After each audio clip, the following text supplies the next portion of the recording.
नमस्कार दोस्तों, आप सभी का स्वागत है अपने YouTube channel science point study में। आज हम लोग जीएस के कुछ महत्वपूर्ण प्रश्नों को देखेंगे। तो ये वीडियो आप लोगों के लिए बहुत ही महत्वपूर्ण होने वाला है, क्योंकि इस वीडियो में मैंने जितने भी क्वेश्चन लिए हैं वो किसी न किसी एग्जाम में पूछे गए हैं। तो आज का पहला क्वेश्चन यह है कि लिफ्ट या एलिवेटर का आविष्कार किसने किया था? तो इसका सही जवाब है option D, Elisha Otis. Elisha Otis ने लिफ्ट का आविष्कार किया था। आइए देखते हैं इससे संबंधित कुछ महत्वपूर्ण क्वेश्चन। लिफ्ट सबसे पहले अमेरिका में 1852 में आया था और भारत की पहली लिफ्ट इन्हीं के द्वारा 1892 में कोलकाता के राजभवन में स्थापित की गई थी। यदि लिफ्ट की डोरी नीचे उतरते समय टूट जाती है तो लिफ्ट का जो पिंड का भार होता है वो शून्य हो जाता है। ये क्वेश्चन में पूछ सकता है।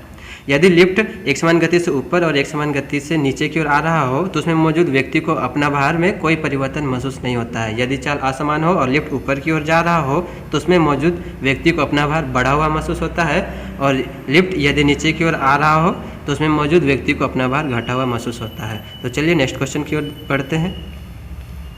रेडियो का आविष्कार किसने किया था? तो इसका सही जवाब है ऑप्शन बी, मार्कोनी। मार्कोनी ने रेडियो का आविष्कार किया था। रेडियो सबसे पहले इटली में आया था और इटली में ही सबसे पहले इसका आविष्कार हुआ था। और मार्कोनी का पूरा नाम है गुलियल्मो मार्कोनी। 1892 में ये इसका आविष्कार हुआ था। भारत में रेडियो 1936 में सरकारी रेडियो की शुरुआत हुई थी और हर साल रेडियो दिवस 13 फरवरी को मनाया जाता है। भारत में पहली बार रेडियो प्रसारण मुंबई में 1923 में हुआ। ये क्वेश्चन पूछ सकता है कि भारत में पहली बार रेडियो प्रसारण कहाँ हुई थी, तो इसका आंसर होगा मुंबई। तो चलिए नेक्स्ट क्वेश्चन की ओर बढ़ते हैं।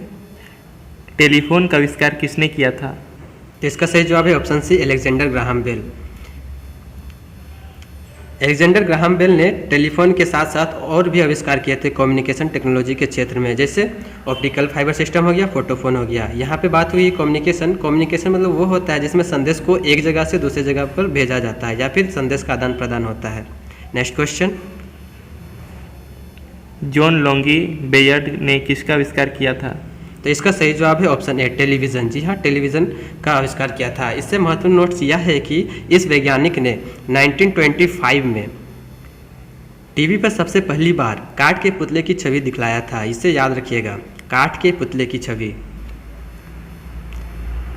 भारत में सबसे पहले टीवी या दूरदर्शन दिल्ली में आया था और दूरदर्शन की प्रथम समाचार वाचिका प्रतिमापुरी को बनाया गया था। और भारत का सबसे ऊंचा दूरदर्शन टावर पीतमपुरा में है। Next question. दूरबीन का आविष्कार किसने किया था? तो इसका सही जवाब है ऑप्शन सी, गैलीलियो।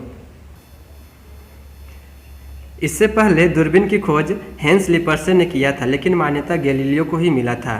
हेंस लिपर्से ने जिस दूरबीन का खोज किया था उसका नाम किसके रखा था, और ये डच भाषा से लिया गया था और इसका मतलब होता है देखने वाला। Next question. कैलकुलेटर का आविष्कार किसने किया था? यदि आपने सोचा ऑप्शन सी तो बिल्कुल सही सोचा है। जी हाँ, ब्लेज पास्कल ने कैलकुलेटर का आविष्कार किया था। कैलकुलेटर सबसे पहले 1662 को आया था और विल्हेम सिकार्डे ने किया था। यहाँ पे घबराने वाली बात नहीं है, ब्लेज पास्कल का नाम को ही विल्हेम सिकार्डे रखा गया था। Next question. स्कूटर का आविष्कार किसने किया था? यदि आपने सोचा ऑप्शन है तो बिल्कुल सही सोचा है, ब्रॉडशॉ ने स्कूटर का आविष्कार किया था। Next question. त्वरित चालक का आविष्कार किसने किया था?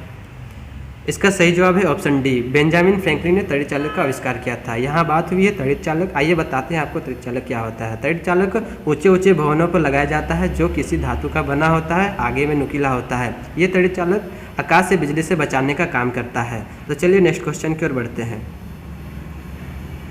साइकिल का आविष्कार किसने किया था? यदि आपने सोचा ऑप्शन डी तो बिल्कुल सही सोचा है, मैकमिलन ने साइकिल का आविष्कार किया था। आइए देखते हैं इससे संबंधित कुछ महत्वपूर्ण नोट्स। इस वैज्ञानिक पेशे से लुहार था और इससे पहले 1817 में जर्मनी के बेरेनफोर्ड डेविस ने साइकिल की रूपरेखा तैयार की थी और उस साइकिल का नाम था ड्रेसियन। साइकिल को हिंदी में द्विचक्र वाहिनी कहा जाता है। चलिए नेक्स्ट क्वेश्चन की ओर बढ़ते हैं। नोबेल पुरस्कार अल्फ्रेड नोबेल के नाम पर शुरू हुआ, किसने खोज की थी? यदि आपने सोचा ऑप्शन सी तो बिल्कुल सही सोचा है, डायनामाइट की। ये महत्वपूर्ण प्रश्न है, इसको याद रखिएगा दोस्तों। चलिए नेक्स्ट क्वेश्चन की ओर बढ़ते हैं। बैरोमीटर का आविष्कार किसने किया था? इसका सही जवाब है ऑप्शन ए, इवान गेलिस्ता ने बैरोमीटर का आविष्कार किया था। बैरोमीटर का उपयोग वायुमंडल के दाब को मापने में प्रयोग किया जाता है, इसे याद रखिएगा। एक्सरे का आविष्कार किसने किया था? तो इसका सही जवाब है ऑप्शन बी, रोएंटजन। रोएंटजन ने एक्सरे का आविष्कार किया था? रोएंटजन का पूरा नाम विल्हेल्म कोनराड रोएंटजन था और एक्सरे सबसे पहले 1895 में आविष्कार हुआ था। चलिए नेक्स्ट क्वेश्चन कर बढ़ते हैं। प्रोटोटाइप हेलीकॉप्टर का निर्माण किसने किया था? तो इसका सही जवाब है ऑप्शन ए, इगोर सिकोर्स्की ने प्रोटोटाइप हेलीकॉप्टर का आविष्कार किया था। आइए देखते हैं इससे संबंधित कुछ महत्वपूर्ण प्रश्न। इस हेलीकॉप्टर का नाम VS-300 था जो 1939 को आया था। सबसे बड़ा हेलीकॉप्टर 1968 को आविष्कार हुआ था। उस हेलीकॉप्टर का नाम था मिल Mi-12 और ये हेलीकॉप्टर सबसे ज़्यादा 40,204 kg का भार उठा सकता था और यह 2,255 किलोमीटर चला था। Next question. ट्रांसफार्मर का आविष्कार किसने किया था? वेरी इंपॉर्टेंट टॉपिक और इसका सही जवाब है option D, Faraday. Michael Faraday ने ट्रांसफार्मर का आविष्कार किया था। इससे संबंधित बहुत सारा प्रश्न एग्जाम में पूछे जाते हैं, तो चलिए देखते हैं। ट्रांसफार्मर की रेटिंग क्षमता किलोवाट एम्पियर में की जाती है।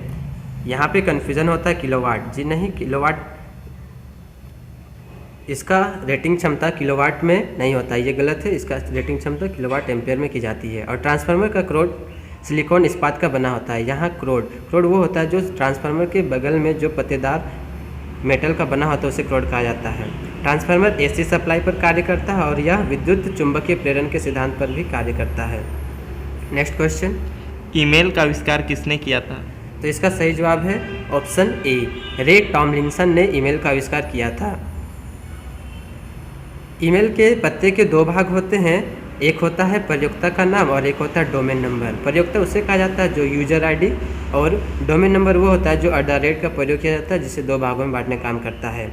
ईमेल भेजने के लिए SMTP प्रोटोकॉल का प्रयोग किया जाता है और ईमेल ID में अधिकतम अभी 254 कैरेक्टर का प्रयोग कर सकते हैं। पहले 340 कैरेक्टर का प्रयोग किया जाता था। Next question. ट्रैक्टर का आविष्कार किसने किया था? यदि आपका जवाब ऑप्शन सी है तो बिल्कुल सही है, रोबोट फॉर्मिच। Next question. बिजली का बल्ब का आविष्कार किसने किया था? इसका सही जवाब है option B, Thomas Alva Edison. Very important प्रश्न है। आइए देखते हैं इससे संबंधित कुछ नोट्स। विद्युत के बल्ब का जो तंतु होता है वो टंगस्टन धातु का बना होता है और इसके अंदर जो गैस होती है वो नाइट्रोजन गैस होती है, भरी जाती है, क्योंकि ये नाइट्रोजन गैस इस तंतु को गर्म होने से बचाने का कार्य करता है।